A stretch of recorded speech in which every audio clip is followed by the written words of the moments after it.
અને એક પંપ આવ્યો ને આ બીજો પંપ આવેલો જુઓ તમે પંપે આવો કરો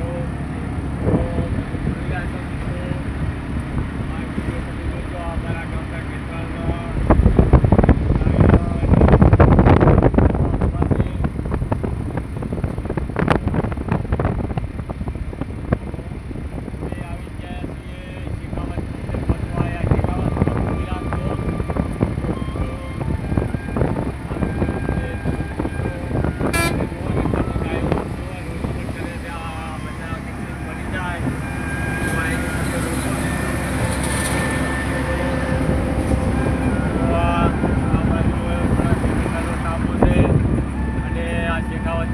આવી ગયો છો મિત્રો.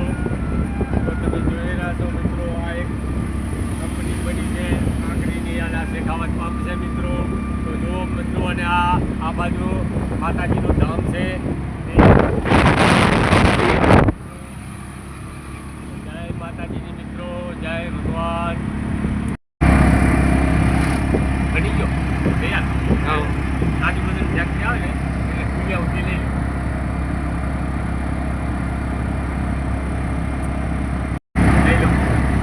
માતાજીની મિત્રો. આ કાજુ બદામની ફેક્ટરી છે અને કાજુ બદામની ફેક્ટરી પહોંચી ગયા છે. આ બાજુ અમારે આ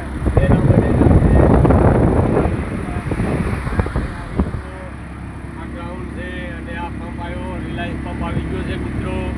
તો આપ જોઈ રહ્યા છો મિત્રો. તો અમારા ગામના જમાડામાં તો ખૂબ અત્યારે સારામાં સારી છે રોનક અને પંપો ખૂબ છે. 5-6 પંપ છે. આ 5 પંપ બીજો આવી ગયો છે. તો આ પાણી પંપ તમે જોશો મિત્રો. અને આ હવે પછી કાળપરાનો જમાડો આવે છે અને એક બાજુ સાતમનો જમાડો આવે છે. આ બાજુ અજમા ઊભા છે, ઘઉં ઊભા છે મિત્રો. તો તમે જોઈ રહ્યા છો મિત્રો.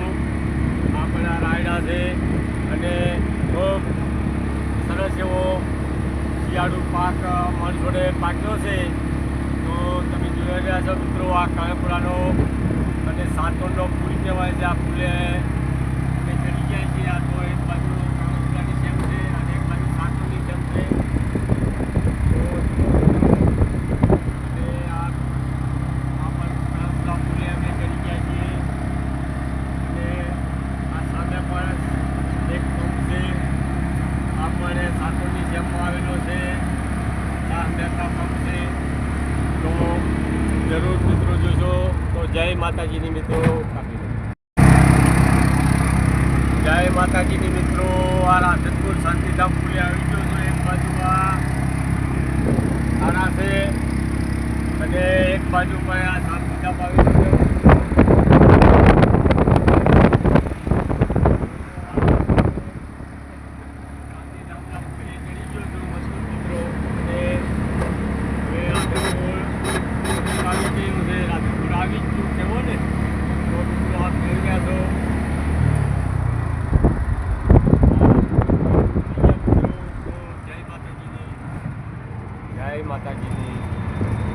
હાઈ હે આવી જય માતાજીની મિત્રો. આ રાધનપુર 4 રસ્તા ઉતરી ગયો છો રિક્ષામાં. તો આપ જોઈ રહ્યા છો. તો આ બાજુ રોડ પણ ખૂબ સરસ છે અને આ જીંગચણાની લારીઓ પણ ઊભી છે, ગોળની લારીઓ ઊભી છે. તો આ એક સત્સંગનો પ્રોગ્રામ છે તારીખ 10. તો આપ જોશો. તો જય સિયારામ.